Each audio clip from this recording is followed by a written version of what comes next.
Hello, listeners, and welcome back to the Community Exchange podcast, where we talk to friends old and new about their careers and the future of the media industry, and in this case, the advertising industry. I'm Matthew Scott Goldstein, better known as MSG. Thank you, Tatyana. As always, the Community Exchange podcast is brought to you by OpenWeb, the company building a safer, fairer, and more trustworthy internet. Now we have a great conversation with Tatyana Zlotsky, CEO at A Place for Mom. Tatyana is a transformational leader who drives growth and innovation by scaling operational excellence, building high-performance teams, I know that's true, and reimagining go-to-market across digital and service-driven industries. Okay, Tatyana, let's start, because it's a fabulous story, at 11 years of age. Go. Okay, so I immigrate from Moscow as an awkward 11-year-old girl.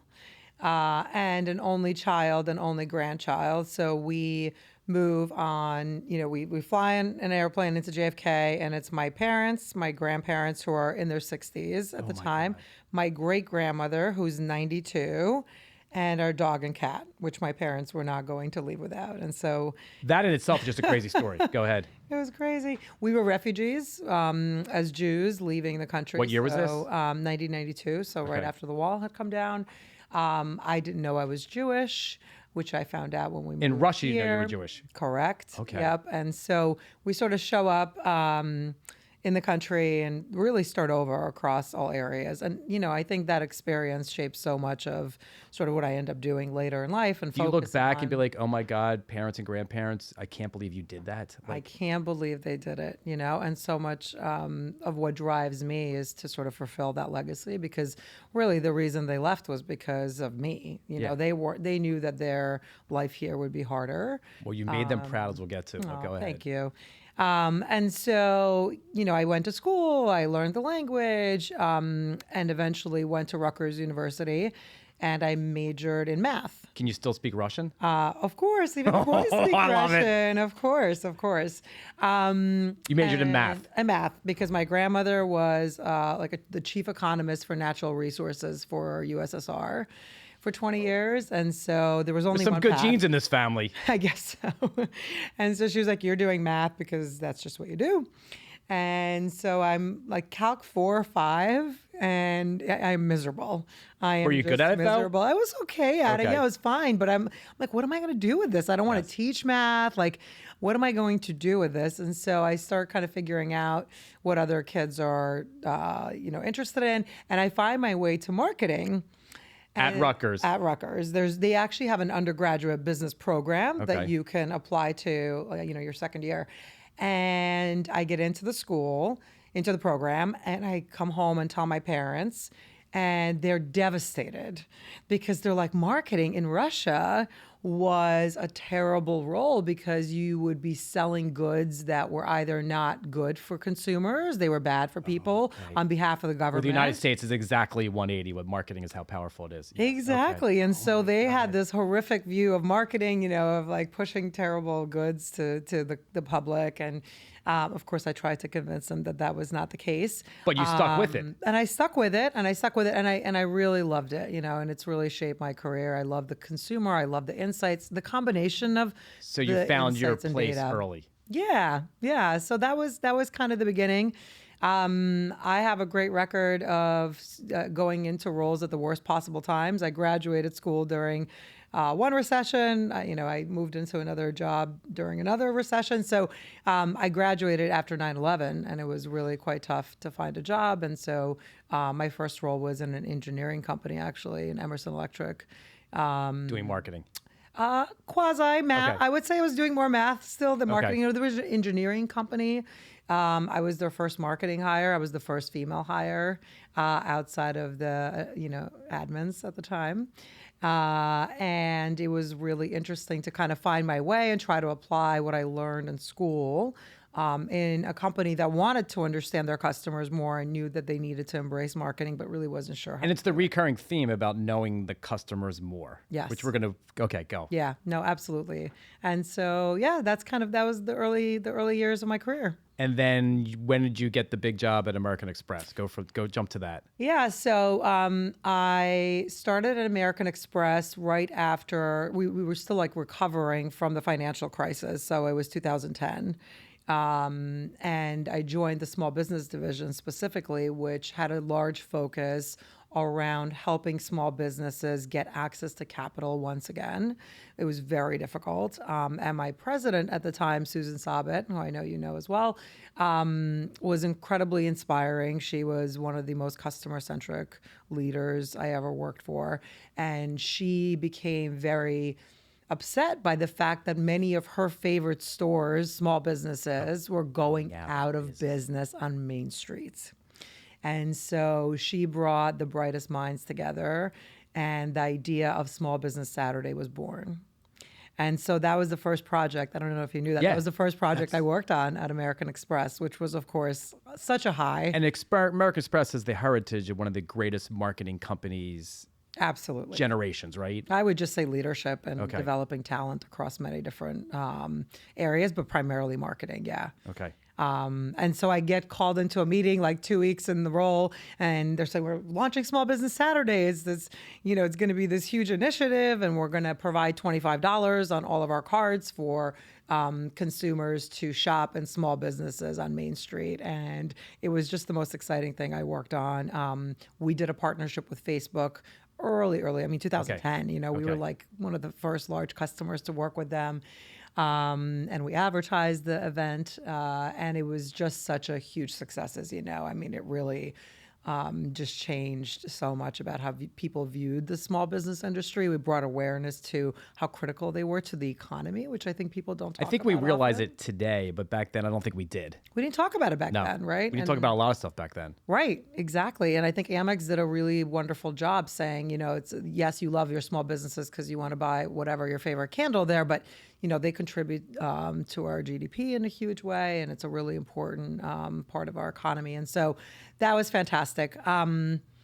And then I stayed in the small business portfolio, actually, for the full 9 years that I worked there. And again, I think that goes back to my belief that you really have to love what you do. And to me, helping small businesses. And what was your Steve Jobs quote you sent me? Yeah, it's I have to say, I can't remember it verbatim, but basically the gist of it is you have to love what you do.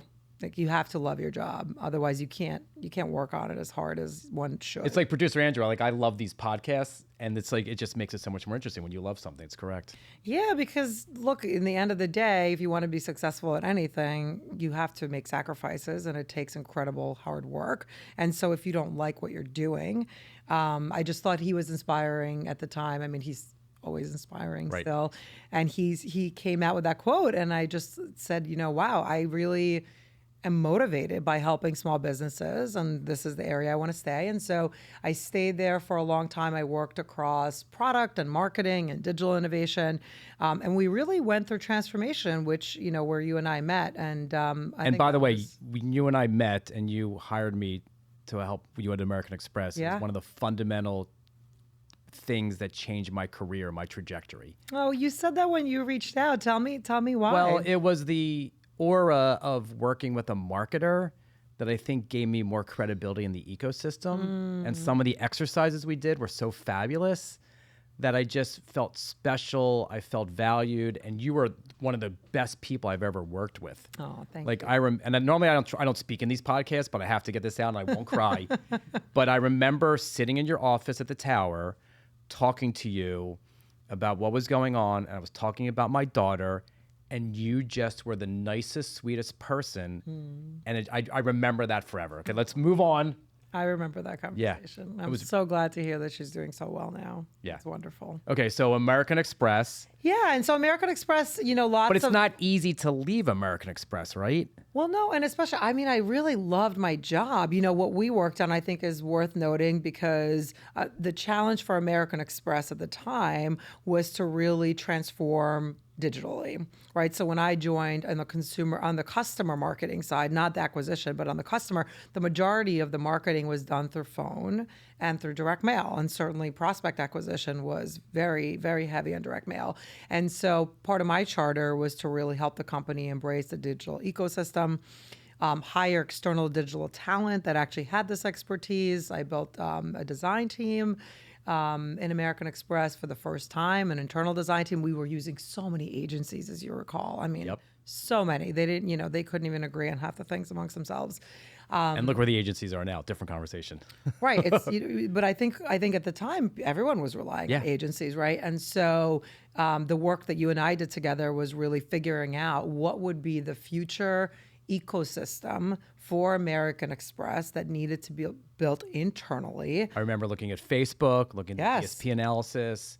Yeah. Looking at how much money was taken from the beginning of a buy to the end of a buy with publishers, which was fabulous. Remember we did that crazy loved analysis it. and we found out like all this money was leaking out. Ari Paparo helped us from Beeswax. Yes. It was like it was so controversial. I'm telling you, it was such a great time in my career. Yeah, and what was most powerful then was the idea of using data, right? Because performance marketing Going back to your math roots. Exactly, and that's why I think I loved it, right? It was really the time of performance marketing. Mm-hmm. It was brands were harder, brand marketing was harder to measure, and performance marketing was at its peak. And so we had all the data at American Express about our consumers and what they liked and what they bought, and it was just such a big opportunity to use that data to then apply that to our marketing strategy. And so it was very, very interesting Such work. fond memories. So much fun, yeah. Okay, and then you got a call somewhere after 8 or 9 years into American Express to do what? Yeah, I didn't even pick up my head for a very long time, and it took me a while to realize that I was ready to leave. I think as a woman, it's very difficult to admit your ambitions a lot of times. I see that in mentoring women now. It took me so long to be able to say I want to be CEO, to even think it, honestly, because it's very intimidating to own your ambition. And so I had amazing mentors along the way. At American Express. And even prior, I mean, my one of the mentors I talk often about, Tara Walper-Levy, who's at YouTube right now, and she, I remember working for her before Amex, and we would sit down and have a career discussion, and she would say, well, what do you want to be like when you grow up later? And I'd say, it'd be amazing to be like a vice president of marketing one day. And, she would just say like, I think we could probably do more Than that. Then at American Express, I had so many people that believed in me. And I remember one of the leaders saying in a town hall, for someone to be successful, someone at the top has to see them there. And that really resonated with me. Someone else has to believe in you and want you to get to that place. And, I find that to be a big responsibility to carry now in my role, to see other women and help them progress. And so it took me a while to figure that out. But I got to a point where I wanted to be CEO, and I wanted to pursue opportunities that would help me path away toward that. So you left American Express knowing you wanted to be a CEO and your next job was going to get you there. Yeah, hoping. Okay. Hoping that the next set of That's roles great foresight to would have. get Most me people there. don't have that foresight. Yeah, that clarity, again, one of the things Tara really helped me think about was you need to have, especially earlier on in your career, a 5 and a 10-year plan. It doesn't mean it goes that way. It usually doesn't. But you need to have a vision, just like we do for other things in our life, that dream that you then try to march toward. And it evolves and it changes. But if you early on especially don't have, something you're trying to achieve, then it's hard to make choices. And then you kind of end up going with the wind. And end up doing roles that people want you to do, not what you want versus what you want to do. There's great insight there, producer Andrew. Okay, so how did you get to a place for mom? Did someone reach out to you? Yeah, so a recruiter reached out about a board opportunity, and we started chatting. And I said to her, I think she was the second person I told externally. I said, I think I'm gonna leave American Express. And once they hear that, they're like, she didn't believe me. She was like, no, you're not. She's like, everyone's tried to get you to leave. You're not going anywhere. I said, well, my youngest is 3 now. My oldest was 6, and I feel like I have the space in my life, a little bit more, and I'm ready. And literally, she called me the next day, and she was like, so you said you were ready. There's this opportunity.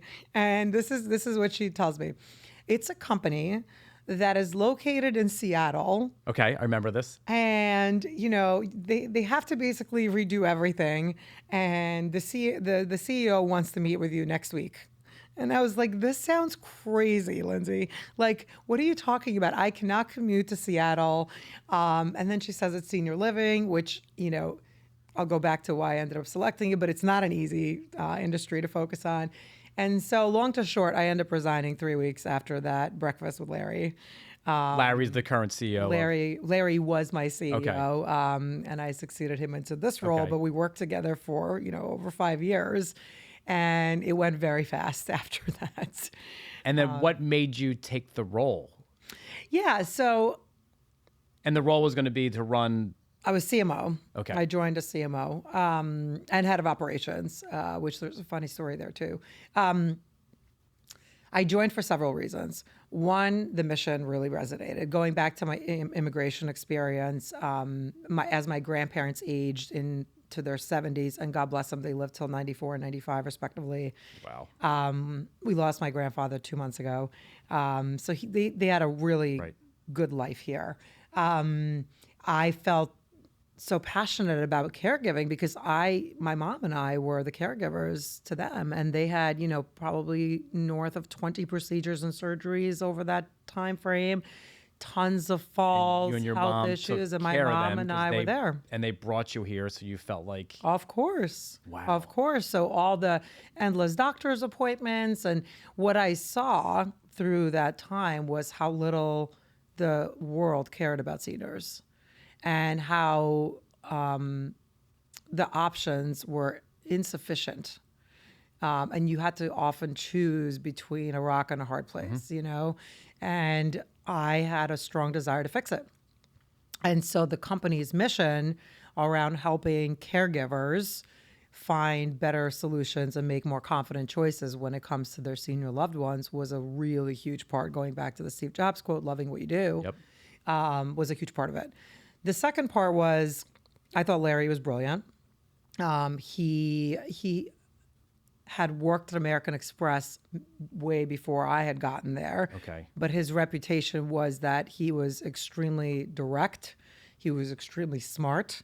And if you wanted to really learn from him, and were open to taking that feedback, then he could really help you become a CEO.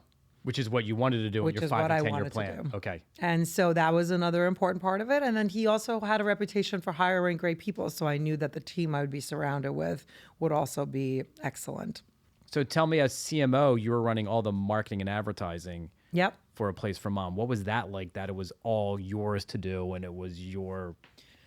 Yeah. So Larry's located in New York. Is it be careful you're worst for? It might come true. Was it? Yeah. Oh, definitely. Yeah. So we had a small group in New York with Larry, and so I joined in like a co-working space, and it was just a few of us.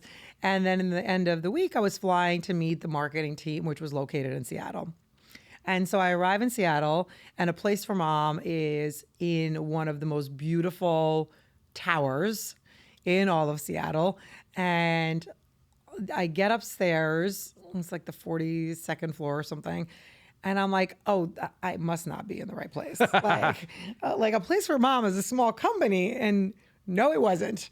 We had this huge, very expensive office that, overlooked the city, and it was just spectacular. And so it was just kind of funny because we were running the company as a really scrappy, startup. But in reality, Place for Mom is a 25-year-old company that has a huge footprint. We bring in over 20 million people into our website that interact with, with our service. It's a and big we number. spend $100 million in marketing, and we were already spending $100 million in marketing. Yeah. So Such a big number. It was a really big job. And there's infinite ways of how you can spend that $100 million to get the best outcomes. Exactly. And we were stuck in many ways. Can you tell me a little bit about because like everyone who's listening, like if you're spending $100 million, how do you spend it? How do you think about it? Do you have an agency? Can you give me a little bit about that? Yeah. No, absolutely. So, I sort of think about it as zero budget process. So like, what can we be most certain about? Let's fund that. And then let's sort of add channels based on the confidence that we have in reaching our target audience in an efficient and effective way. And so we had several big challenges when I joined. One is, historically, the company had benefited from a lot of organic traffic. And so the profitability was good because you were People just typed able- in a place for mom and yeah, or even not a place for mom necessarily, but just senior living Okay, and Google. near me or things like that in Google, and we would come up that was back in the days when life back was easy. in the day. But when I joined, the site had been delisted by Google. And so we were getting very little organic traffic because there were some black hat tactics going on, and they were trying to take some shortcuts to grow organic. And so we had a huge road ahead of us to try to rebuild credibility, trust in the Google ecosystem, and try to regain some of that organic traffic back, which took us years. I was saying that's the hardest job. It was so hard. And I remember interviewing with a board member for this job, and he was interviewing me so specifically on organic traffic. I walked away being like, I am going to be the CMO, right? Like the questions, the level of depth. And then I understood why, because this was such a huge P&L driver. And so building the right team, hiring the right people. Probably all different people than what they had there originally. Completely different. Well, so I turned over basically 80% of the team, like in the first 6 months of being there. But one of the key hires that we made was our chief content officer, who was in charge of really coming up with organic Oh, so you're a publisher strategy now. plan. Yeah. You're a publisher now, so you Yes. had to make different content to get people to come to your Oh, yeah. website organically. Otherwise, you cannot build a business. Correct. 1,200 articles. 1,200 articles 1,200 articles on our website on different and they probably get caregiving updated all the time now. all the time. And then we had, thousands. So I just of went from talking to a marketer to pages. talking to a publisher. I love this. Yeah, that's what we had Yeah. to build community. We had to build content. And so, it was funny because I had a board meeting yesterday. My chief content officer from back when I hired him was in the meeting because, as you and I will talk about, the world has changed again. And now we're talking about AI and what we're doing. But back then it was still a keyword and content play. And so Where did the figuring content that out. officer come from? He came from an agency, actually. just- Yeah, his name's Zach Russell, and he's fantastic. And so he really helped us rethink our approach. But you had the vision of the CMO to realize you had to make that content. Otherwise, the traffic Absolutely. wasn't coming to you. Yeah, and we had to be helpful. In the end of the day, we had to really be helpful to the customer, right? The customer centricity thread continues because caregivers were coming to us for help. And to build trust with them, we had to first share some really important information, whether or not they're just starting to think about care for their mom or dad, or they're thinking about the costs, which are, very complicated in the space. So the team, and Zach hired a huge team. I think we had about 40 to 50 writers for the first 2 years, just catching up, rebuilding the website, really figuring out what were the key terms we wanted to rank for and how to rank for those terms, cleaning up the technical SEO. So that was one really big work stream. That's a year. That's multi-year process. What you just It did. took us almost 3 years. It took us almost 3 years, but we really went from the bottom to the top in terms of But and the market results share. incrementally getting better and better, and they saw it happening. It takes a long time to see impact from SEO changes, is what I learned. It's not like a marketing campaign. It takes about 3 to 6 months after you make the change. I have to two really crazy see the questions for you. results. What's Yeah. your CMS? Well, right now everything is open, like open Okay. AI. So And do you have a CDN like Akamai, Fastly, or Cloudflare? no, we don't. I know he used one of those tools before, Okay, but we'll talk I'm about not that later. sure. Yeah, but I'm not sure exactly Because what it that's the is whole the today. AI future and blocking the bots. Right. Well, or bringing in the bots, because to some extent you want the crawlability of the Chat GPT bots because you want to rank in AI summaries and you want to come up as a credible answer. So it's a really Until ChatGPT sent. Okay. right. So it's like some of the bot traffic from Chat GPT is useful, but it's very difficult to discern which traffic is useful and what you actually want to give away versus not. Okay. So your CMO rebuilt the website, 1,200 articles, Yep. and then So the second part of the strategy was rebuilding the brand. So we had a spokesperson who became the brand in many ways. She had been the spokesperson for the company for about 20 years.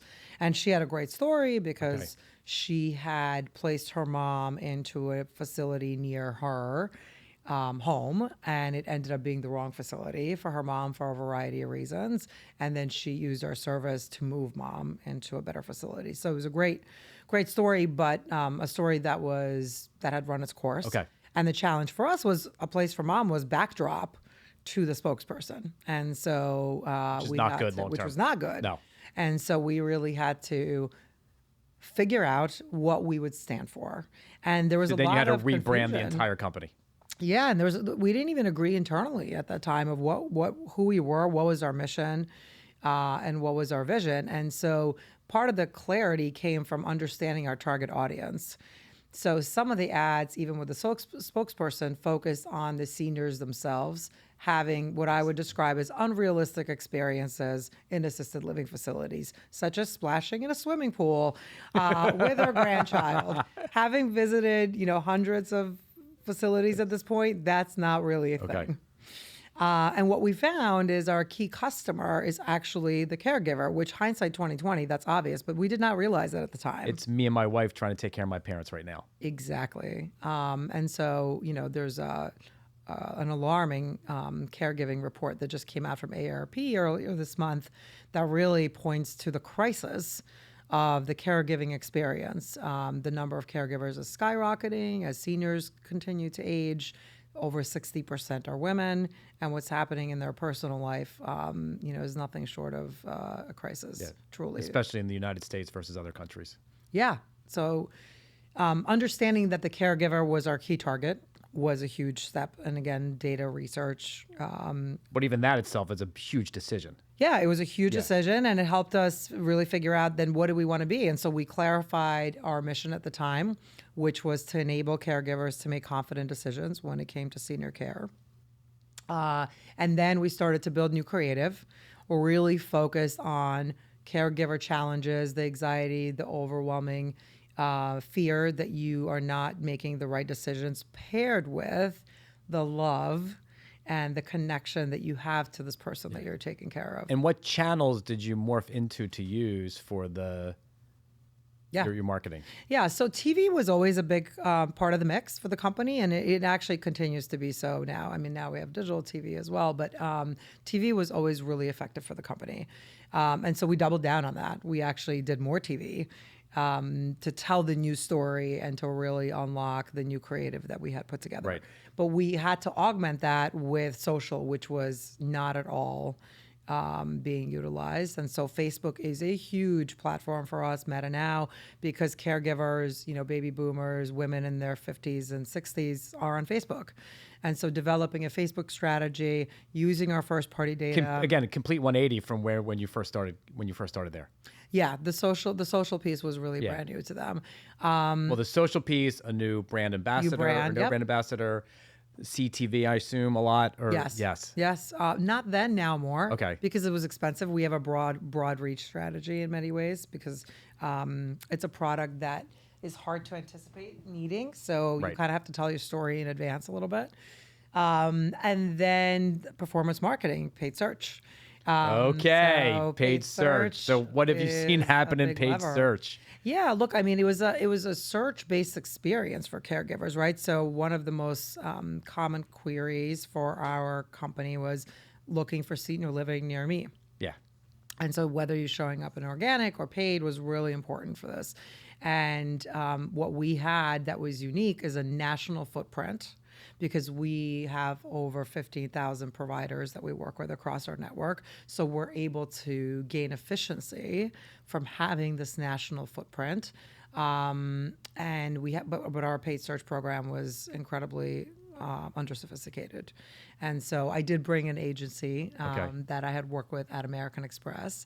And it took us probably about a year to figure out the right models to predict revenue, to predict profitability of the customers we're going after, to redo all the campaigns, to embrace the new tools that were just coming onto the Google platform. And it just feels so never ending. Well, that's the marketer's job, though, right? That's why I know. I actually don't talk to too many marketers like this. It's so fascinating. It's always changing. It's always changing. Always. There you go. There's a name. It's always changing. Name of the podcast. It really is, because and you have to peek around the corner, and you always have to be the tip of the spear to educate the rest of the organization of what's coming, because often you are the person that sees it. Yes. It's the sales team to some extent as well, and the marketing team, right? They're the ones saying, guys, things are going Right. into a different direction. We need to change. And so I think that serves you. And what have you seen recently in Google Zero, AI? Yeah, so totally different world now, right? Yeah. So keywords don't matter anymore. Organic traffic, I mean, we just did analysis and we looked at a lot of publishers and, Kayak and Airbnb and just so many sites. Traffic is decreasing at an accelerated rate because obviously Google is trying to figure out what they want the SERP to look like in this AI world. And they want to try to keep as many people inside Google world now. Yep. And so the rankings have changed already for a lot of different advertisers and publishers, I'm sure. And the new trend is, of course, AIO summaries. And so right now that's impacting more research keywords, top of funnel keywords for folks, less so conversion events. Okay. But that is coming very, very quickly. So I know many people are seeing huge session drops, starting to see conversion drop off. And so we have to, once again, Reinvent yourself again. reinvent ourselves. And we talked a lot about that at the board meeting that we had yesterday of just how we can. Is that exciting? Is it daunting? Like, how do you feel about that? I love it. Okay. I love change, but also changes what's comfortable for me. I think, again, the immigrant experience actually teaches you that, right? Because you have to be resilient and you have to sort of embrace the change around you. And so I think it's really exciting. I think the consumer experience is very exciting. I love the tools. In some ways, the consumer experience is better now with Yeah. AI than it was before. Yes, I mean, I use Perplexity every single day, and I use ChatGPT, and using all of these tools. And so, to me, it's progress. But that doesn't mean that it's easy to figure out how to fit into that puzzle. And so, the funny thing is Back to the Future, which is brand. You have to rebuild your brand again, or invest in a brand that's already doing well, because in the world of AI, there's even more information. And so people need to be looking for a trusted source. Okay. And you have to educate them on your brand before they even go out to research. How do you reinvigorate the brand? Like, what do you do? Yeah, so I think it has to be an authentic approach, right? So it's no longer about what you say about your brand, although I would argue that's been the case for a long time. It's what people say about your brand when you're not in the room. And so improving the actual service or product that you offer is absolutely critical. And so for us, really embracing the evolution of the caregiver. They're much more digital. They don't just want to speak with us on the phone. They want to interact with us online, making the online experience a lot more helpful. It's also about the information that they're looking for. They want to be in control more. They want to understand their options. They need transparency.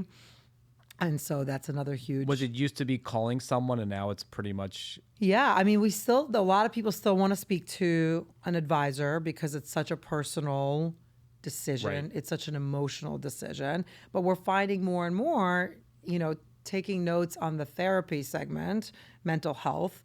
So many people are using AI to talk about mental health and to almost use the agents as therapy because they actually don't want to maybe open up fully to a person. Right. And so we're seeing similar trends that because there's unfortunately so much guilt and heavy emotions around the caregiving experience, in many instances, caregivers want to speak to an AI agent and sort of unload much of what they're carrying. And so it's a combination. Sort of like how my dad wants to talk to customer service agents, just to have a conversation with them. Yeah, exactly. And so you have to offer both. You have to really. There's a fork in the road, depending. And the consumer has to be the driver that chooses which way they go. So are you rebuilding your website then to make it more conducive to chatbots and agents and having conversations and and then at some point they might say, I want to talk to someone, but just that's a total evolution. Exactly. Yeah. So we're doing a lot to rebuild the online experience, a lot to integrate the agent and phone-based experience. And then thinking about how we talk about our brand differently, in the future. A Place for Mom now is going to stand for the aging journey, not the senior care journey alone. We want to be there for families earlier on and help them with tools to plan in advance of a crisis, because too many times Because my parents, who won't listen to this, are like about to have the crisis. We all know it, and we try to plan as much as we can, but it's very hard. Yeah, well, and it's something that people avoid constantly. And so we want to normalize the topic.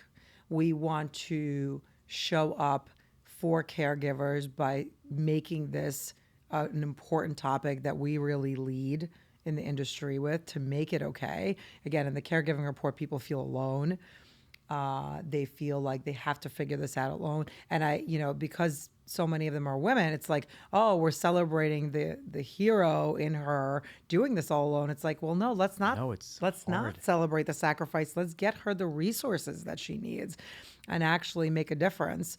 And so we're going to evolve as a brand, and you'll see us come out with new brand positioning and new products and services that really encourage families to problem solve this before a crisis, because I can't tell you how many times by the time families come to us, it's too late. They haven't planned the money that they need to put it away for the service they need. They don't, maybe mom's dementia is so advanced, we don't even really know what mom would have wanted anymore. And so you lose so much opportunity to help plan and deliver on mom or dad's wishes if you wait too long. The hospital fall, it might be too late. Yeah. And where do you see the marketing AI world in 3 to 5 years? Or is it just one of those things like, who the hell knows? Gosh, I'd be so rich if I could tell you what the answer is, right? Look, I think one of the things that my grandmother really influenced me on is that you have to believe that the majority of the change that comes with technology and progress is going to be good. So I think a lot of people fear it. I was sort of taught to embrace and believe that overall we're going in the right place. And someone told me yesterday at lunch that technology never loses. Yeah, I think it's controversial, right? So Right. I'm not in the camp of like, I want everything to be done by robots.